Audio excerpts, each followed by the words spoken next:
मासिक धर्म। साक्षी की नई नई शादी हुई। बहुत सपने थे उसके, जैसे हर लड़की के होते हैं। शादी को लेकर, अपने जीवन साथी को लेकर, जीवन की नई शुरुआत को लेकर पहली बार वो अपने ससुराल आई। साक्षी एक पढ़ी लिखी, खूबसूरत, आज के ख्यालों वाली लड़की थी। दोनों की जोड़ी ऐसी कि किसी की नज़र ना लगे। वो गुड़गांव में आईटी कंपनी में ऊंची पोस्ट पर था। साक्षी के ससुर भी पहले सरकारी नौकरी में कार्यरत थे, पर अब रिटायर हो चुके थे। देवर भी बढ़िया सी नौकरी कर रहा था। सब कुछ एकदम अपनी जगह पर सही सा था।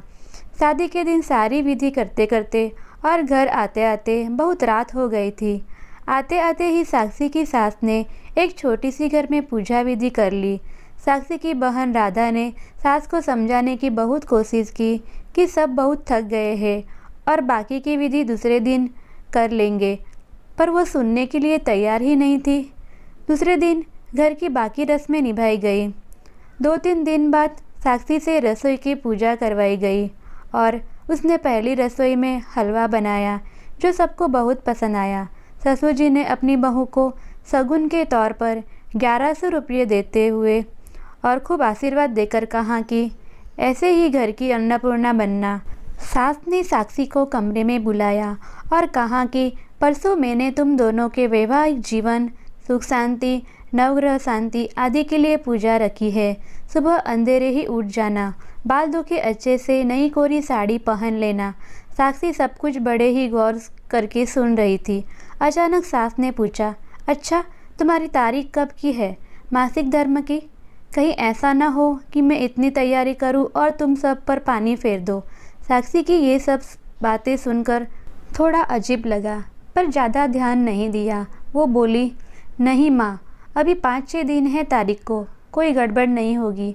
हाँ, पर शादी की दौड़ भाग में कुछ कह नहीं सकती। सास बोली, तो एक काम कर ले, गोलियाँ खा लेना ताकि पूजा में कोई विघ्न न आए। साक्षी सिर हिलाकर अपने कमरे में चली गई। पूजा विधि सब ठीक से हो गई। सभी रिश्तेदार अपने अपने घर लौट गए। सुमित की भी छुट्टियाँ ख़त्म होने वाली थी। वो कमरे में आई और सुमित ने जोर से साक्षी को अपनी तरफ खींच लिया और अपनी बाहों में ले लिया। वो उसके करीब आने की कोशिश कर रहा था। उतने में साक्षी बोली, सुमित, मुझे तुमसे कुछ बात करनी है। पर सुमित ने कहाँ सुनने को तैयार है। साक्षी ने कहा, सुमित प्लीज़, बात ज़रूरी है। आज माँ जी। उतना सुनते ही सुमित साक्षी की तरफ देखकर बोला, क्या हुआ? कुछ कहा क्या माने? साक्षी बोली, माँ जी ने कहा है कि अभी घर में मंगलमय वातावरण है, इसलिए अभी ऐसा कुछ भी मत करना। चाहो तो मैं तुम्हें बाद में खुद टिकट निकल कर दूंगी, तब तुम खूब घूम लेना मन भर के। सुमित, तुम्हें नहीं लगता ये सब थोड़ा अजीब है? उतने पर सुमित ने कहा, साक्षी, माँ थोड़े से पुराने विचारों की है। वो बाहर से जितनी कड़क स्वभाव की दिखाई पड़ती है, अंदर से उतनी नरम है। तुम कभी भी उन्हें किसी चीज़ के लिए मना मत करना, क्योंकि यही छोटी छोटी चीज़ें दिल में घर कर जाती है और आगे कितना कुछ भी कर लो, फिर दिमाग से जाती ही नहीं। मैंने माँ को कभी किसी बात के लिए मना नहीं किया और ये सिर्फ 4-5 महीने की ही बात है। एक बार फ्लैट का बचा काम पूरा हो गया, फिर तुम मेरे साथ ही रहोगी। फिर तुम्हें जैसे रहना है वैसे रहना, मेरी तरफ से कोई बंधन नहीं रहेगा। उसे सुमित की सारी बातें समझ आ गई और उसकी मम्मी ने भी यही समझाया था कि शुरुआत के कुछ दिन ससुराल वाले बोले वैसे ही करना चाहिए, तुम्हारी इच्छा हो या न हो। अगर तुम्हें सभी के दिलों में अपनी जगह बनानी है तो वो जैसा बोले वैसा करना। 5-6 दिन बाद सुमित चला गया। सब कुछ एकदम बढ़िया चल रहा था। तभी साक्षी को मासिक धर्म आ जाते हैं। अब तो उनकी सास उससे बात करना तो दूर, उसकी तरफ देखने तक को भी तैयार नहीं थी। स्टोर रूम में उसे रहने के लिए कहा और वहीं उसका खाना पीना सब कुछ।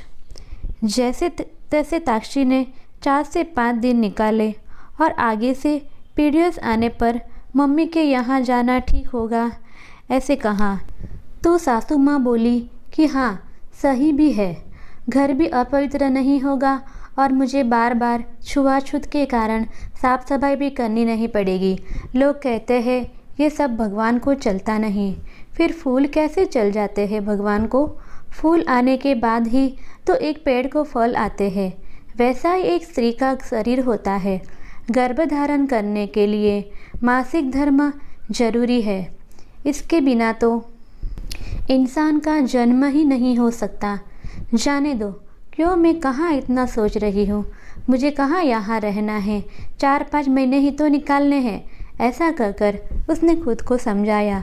थोड़े दिनों बाद कभी तीज त्योहार तो कभी कोई पूजा, कभी कुछ ऐसा कह कर साक्षी को गोलियां लेने के लिए कहा जाता और घर में लड़ाई न हो इसलिए वो ले लेती। उसका वजन बढ़ने लगा था, समझ नहीं आ रहा था ऐसा क्यों। खाना भी लिमिट में थे, एक्सरसाइज भी समय पर करती थी, चिड़चिड़ी बहुत हो गई थी और शारीरिक और मानसिक तनाव वो अलग। पर सुमित के पास जाकर सब ठीक हो जाएगा, ऐसा सोचकर खुश हो जाती। कहते कहते साल भर निकल गया। अब कभी जाकर वो सुमित के साथ रहने लगी अपने फ्लैट में। सब कुछ बढ़िया चल रहा था, एकदम मन जैसा। कभी कभी सास का फ़ोन आ जाता कि अभी ये पूजा है और वैसी कोई बात हो तो गोलियां ले लेना। सुमित तो मना ही नहीं कर सकता और वो खुद को समझाती कि बस एक बार कहीं नौकरी लग जाए तो यह कहकर मना कर दूंगी कि छुट्टी नहीं मिली पाई और एक बार गोलियां भी लेनी नहीं पड़ेंगी।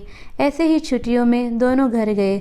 सभी नाते रिश्तेदार भी आए हुए थे। तभी सुमित की बुआ जी बोली, बहू, हमें पता है तुम दोनों नए ख्यालात के हो, पर शादी के 3 साल हो गए, कुछ सोचा है बच्चों के बारे में या अभी और समय चाहिए? भाभी तो भगवान के हाथ धोकर पीछे पड़ गई है, पर कोई खुशखबरी मिलेगी ऐसा लग तो नहीं रहा। और सभी उनकी तरफ देख के हंसने लगे। पर साक्षी को ये बात तीर की तरह चुभी। उसने कमरे में आकर सुमित से कहना शुरू ही किया था कि सुमित बोला, तुम चिंता क्यों करती हो, अभी हमारी उम्र थोड़ी ना निकल गई। घर जाके किसी अच्छे से डॉक्टर को दिखा के इलाज करा लेंगे। 2 दिन बाद वे एक अच्छे गायनिक के पास गए। डॉक्टर ने बैठने के लिए कहा। उन्होंने डॉक्टर को सारी बातें विस्तार से बताई। इतने में डॉक्टर ने कहा कि पहले मुझे साक्षी तुम ये बताओ कि क्या तुम्हें हर महीने पीरियड्स आने में कोई प्रॉब्लम तो नहीं होती? साक्षी ने बताया कि उसे ज़रूरत पड़ने पर पीरियड्स आगे होने के लिए गोलियां लेनी पड़ती है। डॉक्टर गुस्से में बोली, क्या फ़ायदा तुम्हारा पढ़ा लिखा होने का? आजकल की तुम लड़कियां अगर सिरदर्द की भी गोली लेती हो तो पहले उसके साइड इफ़ेक्ट्स के बारे में पता करती हो। और तुमने तो साक्षी, मैं तुमसे क्या कहूँ अब, तुम्हें थोड़ी भी कल्पना है कि ये गोलियाँ लेकर इनका तुम्हारे शरीर पर कितना बुरा असर होता है। तुम्हारी फैलोपियन ट्यूब में ब्लॉकेज आ गए हैं इन गोलियों के कारण, और तो और शरीर में होने वाले हार्मोन्स बदलने के कारण तुम्हारी दोनों ओवरीज डैमेज हो गई है। तुम्हारे गर्भाशय में गांठें बन गई है। तुम्हारे माँ बनने के चांसेस कम से कम 90% तक कम हो गए हैं। फिर भी मैं कोशिश करूँगी, पहले गोलियां देकर देखती हूँ, अगर गांठें गल जाए तो, वरना तुम्हारा गर्भाशय निकालना पड़ेगा क्योंकि इन्फेक्शन भी फैल सकता है। ये बातें सुनकर साक्षी के हाथ पैर ठंडे पड़ गए। सुमित का भी यही हाल था। उन्होंने सोचा भी नहीं होगा कि इसका परिणाम इतना भयानक होगा। वो गुस्से में उठी और डॉक्टर से बोली, मुझे पता है मुझे ये नहीं करना चाहिए, लेकिन आप बताओ मुझे ऑपरेशन के लिए कब आना है? डॉक्टर बोली, आप ये क्या कर रही हो मिसेस साक्षी? और नहीं तो क्या, ना गर्भाशय रहेगा, ना पीरियड्स आएंगे और न मेरे कारण किसी का घर अपवित्र होगा। सही कहा ना मैंने सुमित? और वो वहाँ से चली गई। सुमित की राह न देखते हुए सुमित के पास इसका कोई जवाब नहीं था। आज हम 21वीं सदी में जी रहे हैं। छुआछूत, अपवित्रता, ये सब बातें पहले हुआ करती थी और औरतों का अलग बैठना, उसके पीछे भी अनेक कारण थे। पर सिर्फ घर अपवित्र हो जाएगा या पूजा विधि रह जाएगी, इसके लिए पीरियड्स न आने के लिए गोलियां लेना, ये अपने शरीर पर एक प्रकार से अत्याचार ही है और इन गोलियों का दुष्परिणाम भी बहुत भयावह है। जो गलती साक्षी ने की वो आप ना करें, बस यही गुजारिश है और यही कहानी के माध्यम से आप तक पहुंचाना था। आशा करती हूँ ये वीडियो आपको पसंद आया होगा। इस वीडियो पर आपकी क्या राय है हमें कमेंट करके ज़रूर बताइए। वीडियो पसंद आया हो तो लाइक और शेयर करना बिल्कुल भी ना भूलिए। चैनल पर नए हो तो चैनल को सब्सक्राइब ज़रूर कीजिए। वीडियो देखने के लिए और कहानी सुनने के लिए आपका बहुत बहुत धन्यवाद।